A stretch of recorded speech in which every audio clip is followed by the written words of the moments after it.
Hey everybody, how's it going? Marcos Villegas for Fight Up TV, powered by Stagefront VIP, being joined with Bernard Hopkins. Hey Bernard, man, I've been trying to get a hold of you for weeks now. I know you've been busy on the podcast circuit and everything like that.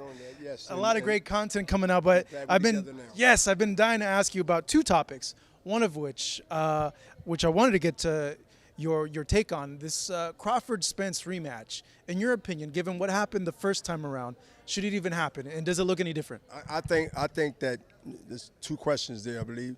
I say first, exercise was negotiated, whether we disagree or agree.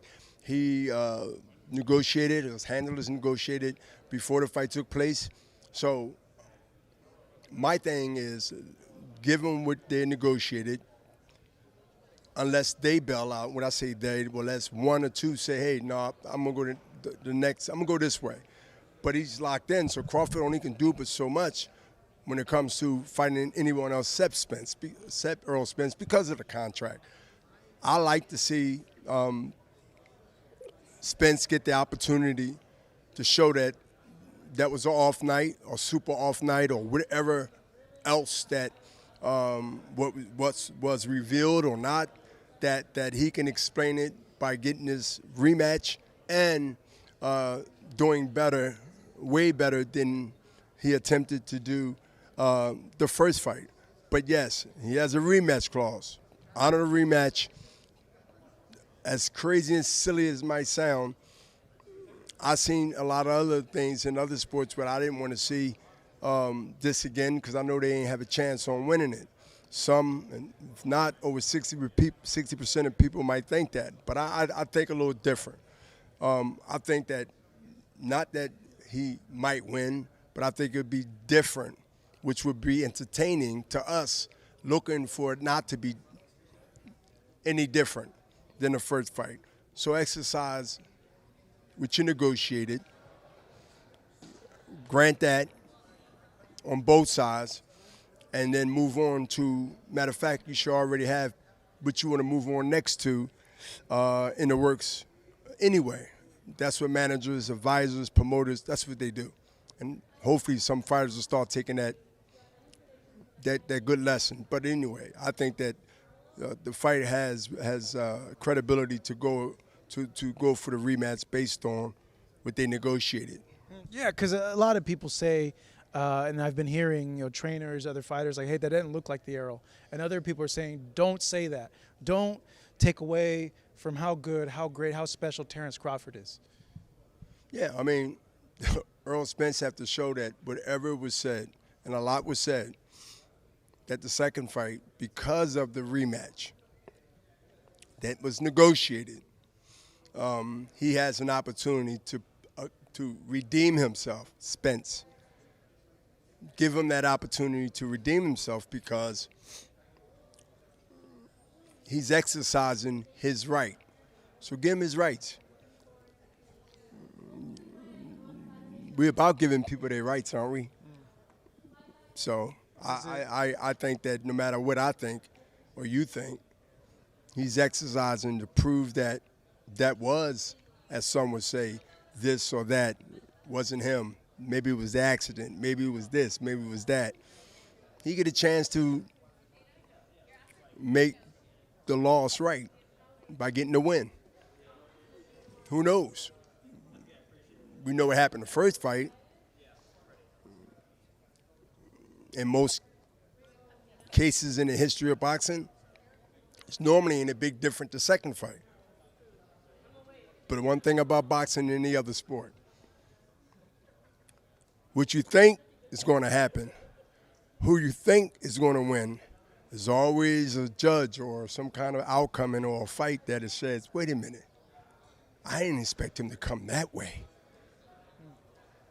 That is the excitement and I guess the mystery about boxing until it actually happens, who really is going to win. And we might get one of these special fights here, man. We might get one of these special trilogies.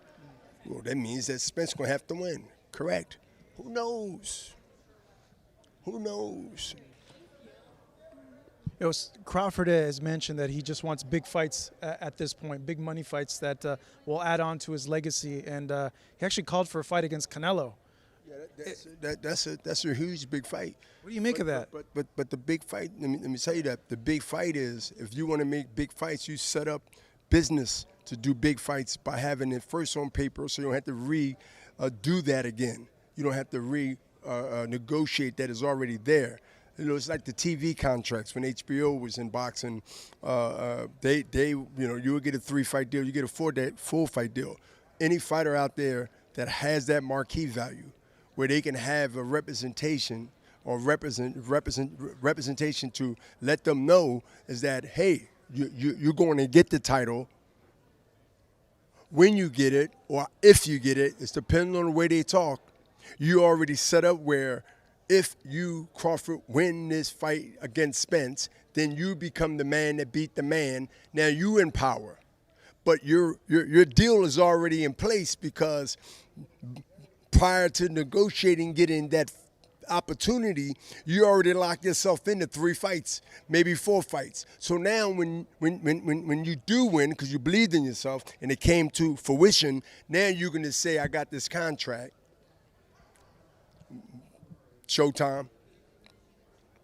It was on Showtime, correct? Mm-hmm. I got this contract. I know I ain't the one that's supposed to win, but I won. Who y'all got next?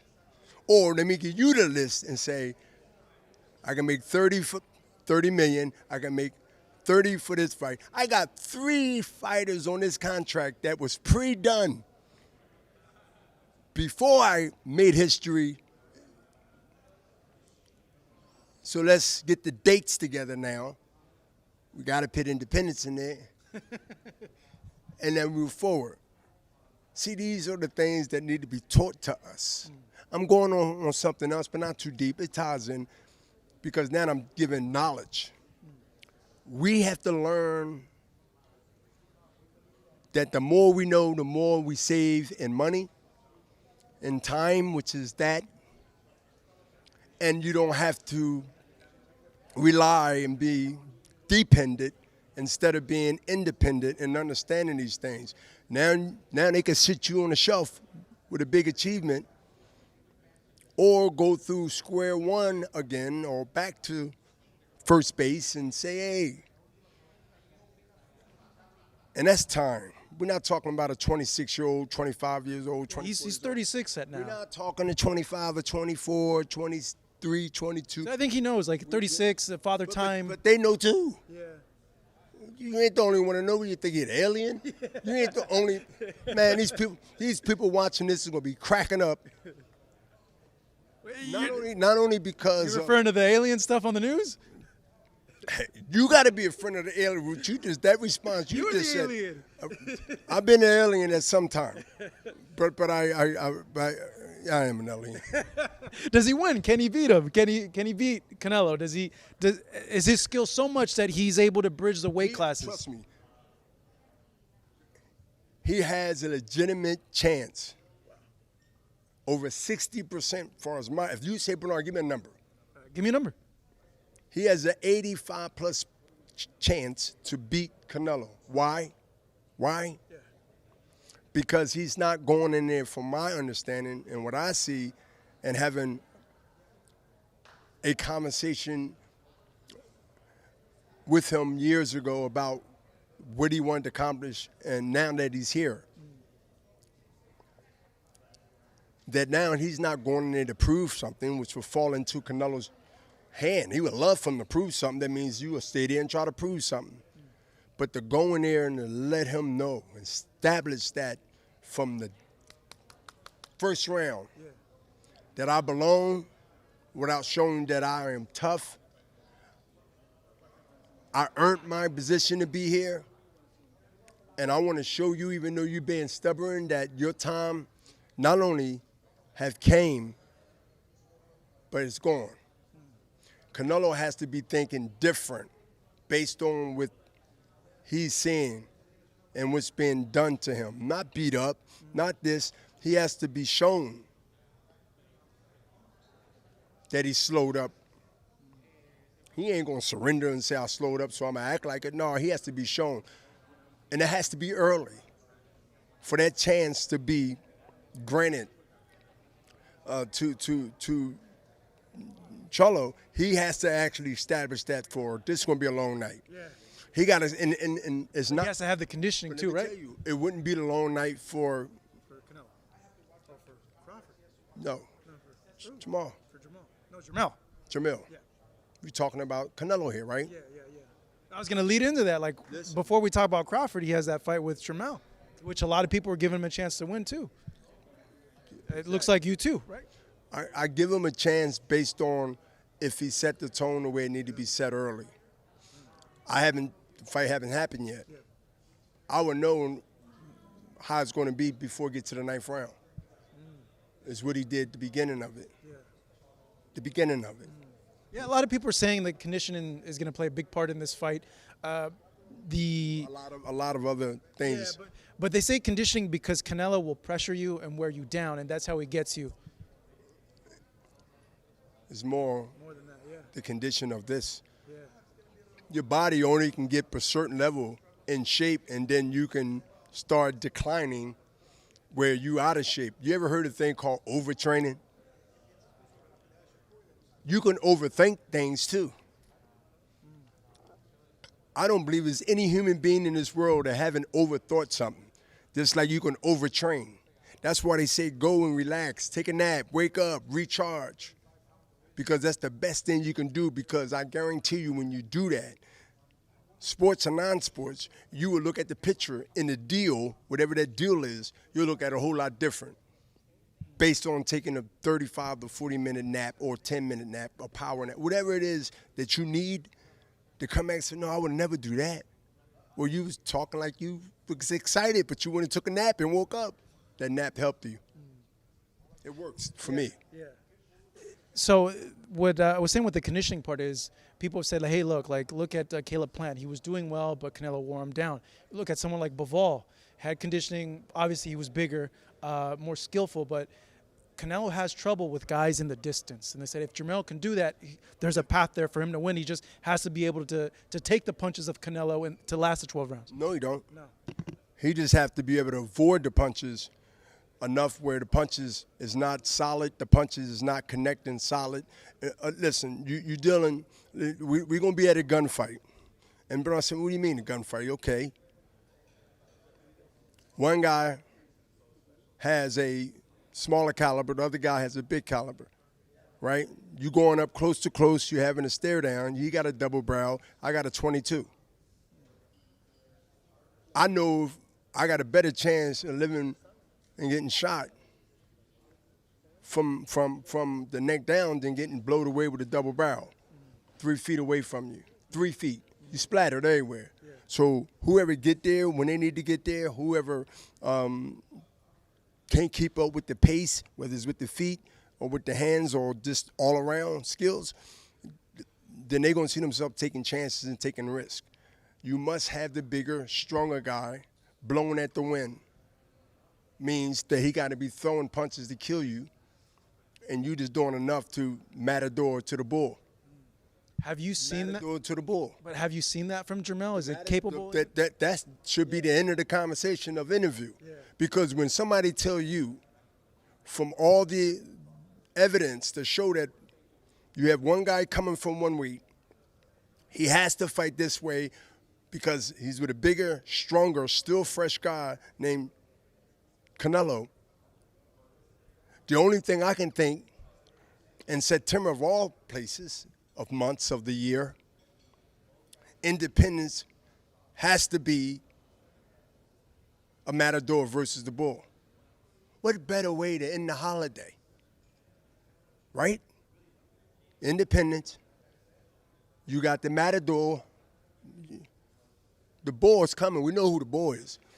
If the first couple of rounds come and you see Canelo dancing, moving back, there's a problem. Yeah, he has to be the bull in the fight. He has to be the bull. He will be.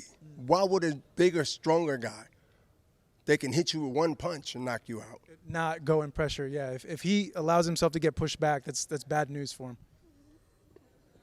No, I mean, not only bad news, why would you want to do that? You don't want to take chances. You get cut, headbutt.